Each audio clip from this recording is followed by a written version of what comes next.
இருக்கிறவனே என்னிடத்தில் அன்பாய் இருக்கிறான். என்னிடத்தில் அன்பாய் இருக்கிறவன் என் பிதாவுக்கு அன்பாய் இருப்பான். நானும் அவனில் அன்பாய் இருந்து அவனுக்கு என்னை வெளிப்படுத்துவேன் என்றார். காரியம் தள்ளாத யூதா என்பவர் அவரை நோக்கி, ஆண்டவரே, நீர் உலகத்துக்குமே வெளிப்படுத்தாமல் எங்களுக்குமே வெளிப்படுத்த போகிற காரணம் என்ன என்றார். இயேசு அவனுக்கு பிரயோஜனமாக, ஒருவன் என்னில் அன்பாய் இருந்தால் அவனின் வசனத்தை கைக்கொள்ளுவான். அவனில் என் பிதா அன்பாய் இருப்பார். நாங்கள் அவரிடத்தில் வந்து அவருடைய வாசப்படுவோம்.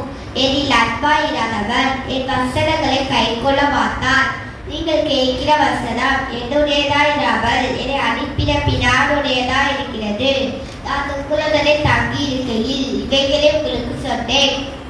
என் நாமத்தினாலே பிதா அனுப்ப போகிற பரிசுத்த ஆவியாகிய வேறொரு தேற்றரவாளரே எல்லாவற்றையும் உங்களுக்கு போதித்து நான் உங்களுக்கு சொன்ன எல்லாவற்றையும் உங்களுக்கு நினைப்பூட்டுவார். சமாதானத்தை உங்களுக்கு வைத்து போகிறேன்.